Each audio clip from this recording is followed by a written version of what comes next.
ஒரு ஸ்பெஷலாக ஒரு விஷயத்தை நம்ம கற்றுக்கிட்டோம் அப்படிங்கிறதுக்காகவே உங்கள் வாழ்க்கை உடனே மாறுங்கிற அந்த எதிர்பார்ப்பு ஓவர் எக்ஸப்டேஷனாக மாறக்கூடிய நிலையில் உங்களுக்குள்ளே மேலும் எப்படி தெளிவை கொடுக்கும்? இங்கே தெளிவென்பதே என்ன என்றால், இயல்பாக இயல்புத்தன்மையுடன் அதன் போக்கில் வாழ்க்கையை பார்ப்பது தான். அதன் போக்கில் நடக்கக்கூடிய அந்த வாழ்க்கையை நாம் அணுகி அதன் தன்மையை உண்மையை உணர்ந்து அதனுடைய இயல்பான ஒரு அந்த கலந்து கொள்வது தான். அது ஒரு நதியை போன்று இருக்கக்கூடியதான் அந்த வாழ்க்கை.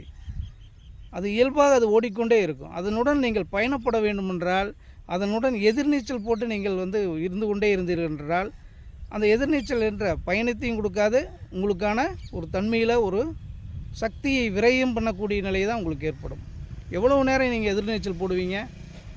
அப்போ அந்த நந்தி என்பது ஓடிக்கொண்டு இருக்கக்கூடியது. அதன் தன்மையில் நீங்கள் அதனுடன் இயைந்து பயணிக்கக்கூடியவர்களாக இருந்தீங்கன்னா, நீங்கள் எந்த ஒரு சக்தியும் விரயம் பண்ண தேவையே இல்லை.